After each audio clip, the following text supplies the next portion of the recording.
말씀 보시겠습니다. 창세기 46장 1절에서 7절까지 말씀입니다. 창세기 46장 1절부터 7절까지 말씀입니다.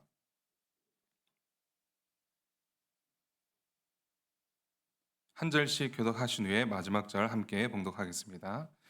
이스라엘이 모든 소유를 이끌고 떠나 브엘세바에 이르러 그의 아버지 이삭의 하나님께 희생 제사를 드리니 그 밤에 하나님이 이상 중에 이스라엘에게 나타나사 이르되 야곱아 야곱아 하시는지라. 야곱이 이르되 내가 여기 있나이다 하매 하나님이 이르시되 나는 하나님이라 내 아버지의 하나님이니 애굽으로 내려가기를 두려워하지 말라. 내가 거기서 너로 큰 민족을 이루게 하리라. 내가 너와 함께 애굽으로 내려가겠고 반드시 너를 인도하여 다시 올라올 것이며 요셉이 그의 손으로 내 눈을 감기리라 하셨더라. 야곱이 브엘세바에서 떠날 새 이스라엘의 아들들이 바로가 그를 태우려고 보낸 수레에 자기들의 아버지 야곱과 자기들의 처자들을 태우고 그들의 가축과 가나안 땅에서 얻은 재물을 이끌었으며 야곱과 그의 자손들이 다 함께 애굽으로 갔더라. 7절 말씀입니다. 이와 같이 야곱이 그 아들들과 손자들과 딸들과 손녀들 곧 그의 모든 자손을 데리고 애굽으로 갔더라. 아멘. 시간 마리아 찬양대 하나님께 찬양 올려드리겠습니다.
아멘. 우리 좌우를 바라보시면서 한번 인사하겠습니다. 당신과 함께함이 기쁨입니다. 네. 네.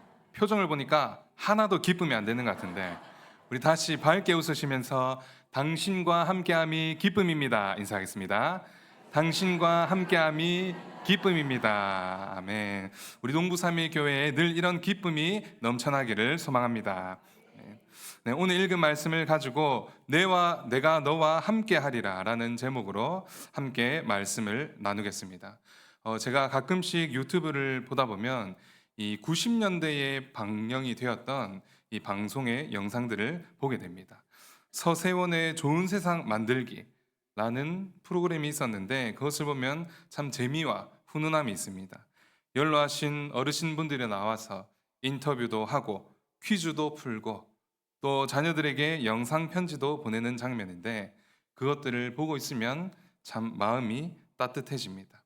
부유하거나 넉넉하지 않아도 정을 베푸는 모습, 자녀들을 진심으로 사랑하는 모습, 또 이웃 사촌 간에 서로 사랑을 베푸는 모습, 그러한 소박한 삶의 모습들을 보면 자연스럽게 가슴이 따뜻해지는 것이죠. 그래서 실제로 많은 사람들이 그 영상에 이렇게 댓글을 달았습니다. 다시 이런 프로그램들이 부활을 했으면 좋겠다. 많은 사람들이 이렇게 댓글을 답니다. 여러분, 많은 사람들이 그 방송을 그리워하는 이유가 무엇일까요?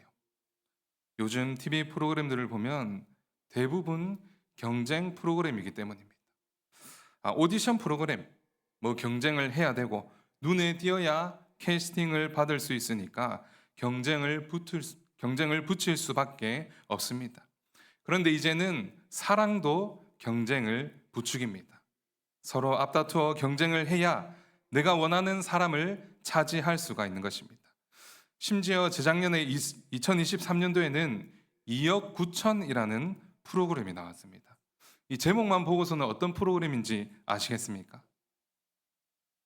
결혼을 원하는 커플들이 나와서 서로 경쟁을 하는 겁니다. 거기서 싸워서 최종 우승을 하게 되면 상금으로 2억 9천만 원을 받아서 그 상금으로 결혼 비용으로 사용해서 결혼하는 것입니다. 쉽게 말해서 요즘 프로그램들은 연애나 꿈이나 결혼 이 모든 것을 경쟁으로 만든다는 것입니다.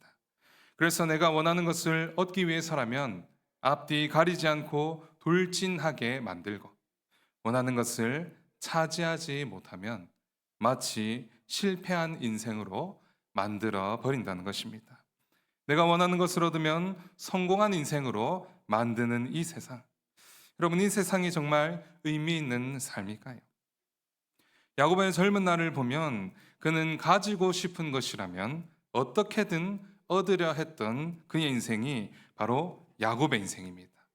형의 장자권을 빼앗기 위해서 꾀를 부리기도 하고 또 형의 복을 빼앗기 위해서 아버지 이삭까지도 속인 사람이 바로 야곱이죠.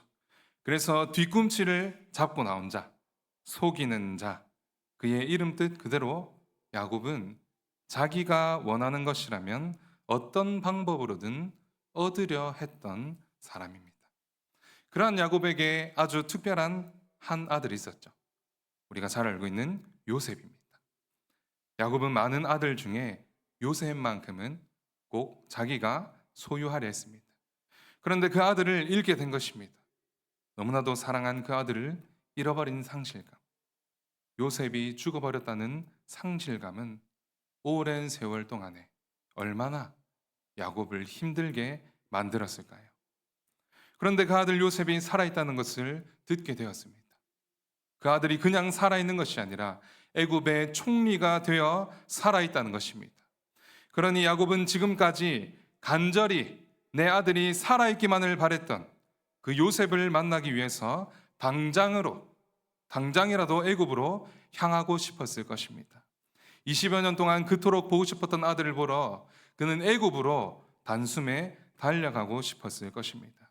그래서 야곱은 급하게 모든 소유를 싸들고 헤브론을 떠나 애굽으로 향하기 위한 여정을 시작하게 된 것입니다. 그 여정의 내용이 바로 오늘 말씀의 배경입니다. 그런데 오늘 우리가 읽은 본문의 말씀 1절을 보면 조금 의아한 장면이 있습니다. 야곱이 헤브론을 떠나 브엘세바에 이르렀을 때에 우리가 1절의 말씀을 보면 그의 아버지 이삭의 하나님께 희생 제사를 드렸다고 기록합니다. 여러분, 브엘세바는 가나안 땅에서 가장 남쪽에 위치해 있습니다. 쉽게 말하면 가나안 마지막 국경 지역입니다. 야곱은 이제 이 브엘세바만 지나가면 가나안 땅에서 벗어나서 애굽으로 가서 그가 그토록 원하던 아들 요셉을 만날 수가 있습니다. 그런데 야곱은 곧바로 국경을 넘지 않고 그가 하나님께 희생 제사를 드리고 있다는 것입니다. 여러분, 야곱은 왜 가나안 국경에서 그가 멈춰 서서 하나님께 제사를 드리고 있는 것일까요? 그 이유가 오늘 우리가 읽은 말씀 3절의 말씀을 읽어보면 알 수가 있는데, 우리 오늘 말씀 3절을 함께 읽어보겠습니다. 하나님이 이르시되 나는 하나님이라 내 아버지의 하나님이니 애굽으로 내려가기를 두려워하지 말라. 내가 거기서 너로 큰 민족을 이루게 하리라. 아멘. 야곱이 제사를 드린 이유가 무엇입니까? 바로 야곱은 애굽으로 내려가기를 두려워했다는 것입니다. 아니, 지금 브엘세바만 넘으면 그토록 보고 싶던 요셉을 만날 수가 있는데, 지금 야곱은 아들과의 재회를 앞두고 애굽으로 내려가기를 두려워하고 있다는 것입니다. 여러분, 야곱은 무엇을 두려워하고 있는 것일까요? 사실 야곱은 자기의 할아버지 아브라함과 아버지 이삭을 떠올려 보면 애굽이라는 땅은 이 부정적으로밖에 보일 수 없었습니다. 할아버지 아브라함은 가나안 땅의 기근을 피해서 애굽으로 갔다가 무슨 일을 당하게 됩니까? 바로 아내 사라를 빼앗기는 봉변을 당합니다. 또 아버지 이삭은 기근을 피해서 애굽으로 가려 할 때에 이번에는 하나님께서 직접 막으셨습니다. 그러니 야곱에게 애굽은 부정적일 수밖에 없는 땅이었습니다. 뿐만 아니라 야곱 개인의 경험도 있었죠. 브엘세바라는 땅은 야곱이 어린 시절에 아버지 이삭과 함께 살던 곳입니다. 그때 형의 복을 가로챘다가 목숨을 건지기 위해 하란으로 급히 피신하다가 야곱은 베델에서 하나님을 만나게 됩니다. 그때 하나님께서는 야곱을 향해 말씀하시기를 이 가나안 땅에서 너로 큰 민족을 이룰 것이라고 약속하셨습니다. 하나님께서는 애굽의 땅 혹은 다른 땅이 아니라 야곱이 지금 머물고 있는 이 가나안 땅에서 큰 민족을 이룰 것이라 약속하셨다는 것입니다. 그러니 야곱은 애굽을 눈앞에 두고서 내가 이곳을 떠나 애굽으로 가는 것이 맞는 것일까? 아니면 내가 이 가나안 땅에 그대로 남아 있는 것이 맞는 것일까? 야곱은 이러한 갈등으로 인해서 쉽사리 애굽으로 갈 수가 없었던 것입니다. 사랑하는 성도 여러분, 혹시 지금 이 야곱의 모습에 변화된 야곱의 모습이 보이지가 않습니까? 야곱은 이전에 자기가 원하는 것이라면 어떻게 해서든지 얻는 사람이었습니다. 그는 수단과 방법을 가리지 않고 자기가 원하는 것이라면 차지하려고 했던 사람이 바로 야곱입니다. 그러면 아들이 애굽에 있다는 소식을 듣고는 곧장 애굽으로 향해야지요. 그런데 자기가 그토록 원하던 아들 요셉을 눈앞에 두고서 지금 야곱은 무엇을 먼저 생각하고 있다는 것입니까? 바로 그는 하나님이 자기에게 하신 약속을 떠올리고 있는 것입니다. 그는 애굽으로 향하기 전에 먼저 하나님께 하나님의 뜻을 묻고 있는 것입니다. 자기가 원하던 것을 얻기 위해서 물불을 가리지 않았던 야곱이 이제는 하나님의 뜻을 가장 먼저 묻는 사람으로 변화되었다는 것입니다. 사랑하는 성도 여러분, 무엇이 야곱을 이렇게 변하게 만들었을까요? 세계적인 지휘자 토스카니니는 이 원래 첼로 연주자였습니다. 그는 지휘자가 되기 이전에는 원래 첼로를 연주하는 연주자였습니다. 그런데 그는 연주자로서 아주 치명적인 약점을 가지고 있었습니다. 그 약점이 무엇인가 하면 바로 선천적으로 시력이 좋지 않았던 것입니다. 오케스트라에서 함께 연주를 하려면 악보를 잘 따라가야 하는데 선천적으로 시력이 좋지가 않아서 악보를 잘 보지 못하는 것이죠. 그래서 토스카니니는 늘 자신이 연주해야 할 악보를 모두 통째로 외울 수밖에 없었습니다. 그러던 어느 날 토스카니니는 오케스트라의 첼리스트로서 공연에 참가하게 됩니다. 그런데 지휘자가 오케스트라와 리허설을 하던 중에 말싸움을 벌이게 되어버립니다. 그 순간을 본 관객들은 야유를 보내자 지휘자는 갑작스럽게 그 자리를 떠서 퇴장해 버리고 맙니다. 당황한 연주자들은 이 일을 어떻게 해결해야 하나 고민을 하다가 악보를 다 외우고 있는 토스카니니를 지휘자로 세우게 되었습니다. 그렇게 갑작스럽게 지휘자로 서게 된 토스카니니는 성공리에 공연을 마무리함으로써 그는 이제 첼로리스트가 아니라 지휘자로서의 삶을 살게 된 것입니다. 훗날의 토스카니니는 그날을 기억하면서 그는 이렇게 이야기를 합니다. 나의 나쁜 시력이 나를 명지휘자로 만들어 주었다. 자신의 약점이 되었던 것이 오히려 자기의 지휘자의 삶을 시작하는 데에 큰 힘이 되었다는 것입니다. 여러분, 토스카니를 통해서 우리가 알 수 있는 사실이 무엇입니까? 바로 이름이 절망이 된 것이 아니라 오히려 더 가치 있는 것을 얻을 수 있는 기회가 되었다는 것입니다.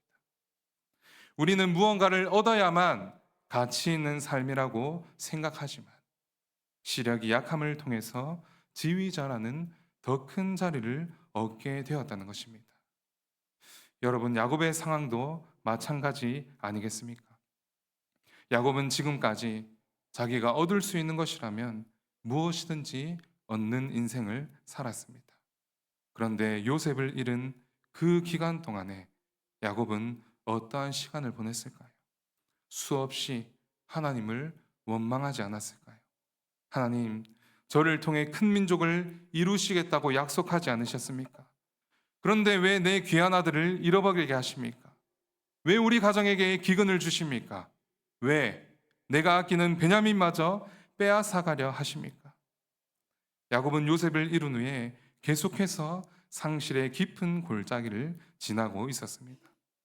그런데 야곱은 아들을 잃은 슬픔 속에서 그가 얻은 것이 있었습니다. 그것은 바로 하나님입니다. 무엇을 통해 알 수가 있습니까? 창세기 43장을 보면 그가 그토록 아끼던 베냐민마저 애굽으로 보내야만 할 때 야곱은 이렇게 고백합니다. 전능하신 하나님께서 그 사람 앞에서 너희에게 은혜를 베푸사 그 사람으로 너희 다른 형제와 베냐민을 돌려보내게 하시기를 원하노라. 내가 자식을 잃게 되면 이르리로다. 야곱은 지금까지 자기가 얻을 수 있는 것이라면 무엇이든 얻는 인생을 살았지만 요셉을 잃어버린 그 세월 동안에 야곱은 내가 가질 수 있던 어떤 것이 아니라 하나님이 약속하시고 하나님이 말씀하신 것에 우선순위를 두게 되었다는 것입니다. 야곱은 그 깊은 상실의 골짜기에서 하나님을 의지하게 되었던 것입니다. 요셉을 바라보며 살았던 야곱은 이제는 하나님을 바라보게 되었다는 것입니다. 그래서 야곱은 애굽으로 내려가기를 두려워하며 하나님께 희생 제사를 드리며 하나님의 뜻을 물었던 것입니다. 사랑하는 성도 여러분, 우리의 인생에도 때로한 이러한 상실감을 찾아오기도 합니다. 우리는 내가 원하는 것을 손에 쥐지 못하면 실패한 인생이라고 생각하기도 합니다. 하나님이 나를 사랑하신다면서 왜 내가 아끼는 것들을 빼앗아 가십니까? 하나님 나를 사랑하시면서 왜 내가 원하는 것을 그냥 눈 뜨고는 못 보십니까? 지금 내 손에 쥔 것을 잃는다는 것은 우리에게 정말 가슴 쓰라린 일이 될 때도 있습니다. 그러나 하나님은 이름을 통해서 얻음을 주시는 분이십니다.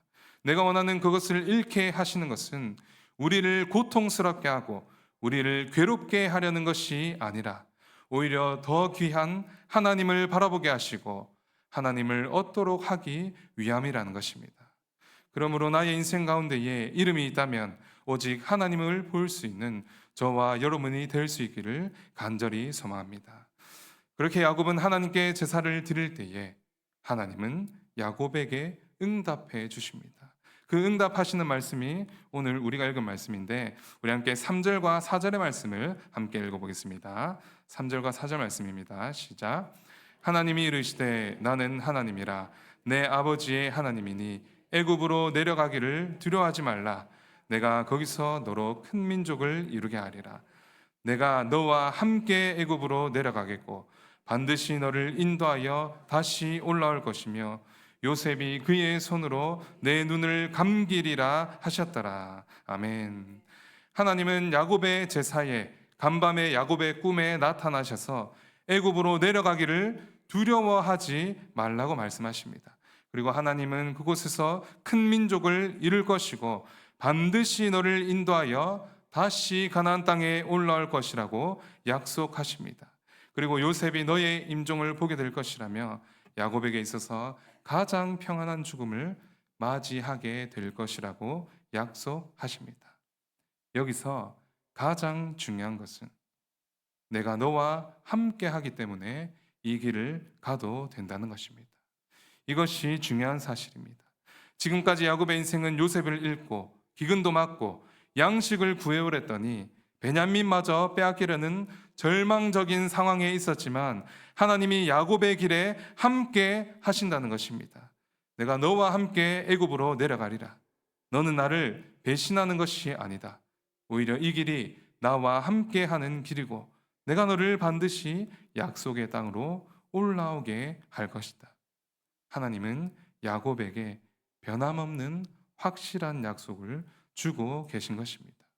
그 약속을 받은 야곱은 5절의 말씀에 이제는 그가 평안한 마음으로 가나안 땅을 떠나 하나님께서 함께 하시는 그 길 애굽을 향해 떠나가는 것입니다. 사랑하는 성도 여러분, 이제 말씀을 맺겠습니다.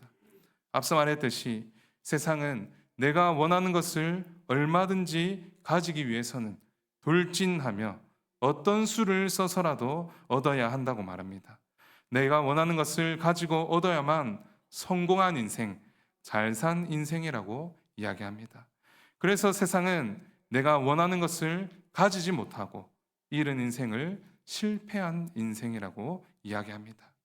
그러나 요셉을 잃은 야곱의 삶은 실패한 인생, 무의미한 인생이 아니었습니다. 오히려 잃음을 통해 하나님을 찾았고 하나님을 바라보며 하나님을 얻게 되는 귀한 인생의 전환점이 되었습니다. 그리고 그 잃음의 경험을 통해서 야곱은 하나님이 함께 하신다는 그 약속을 들었을 때에 그는 결코 의심과 두려움 없이 수레에 올라타서 애굽으로 힘찬 걸음을 향할 수가 있었던 것입니다.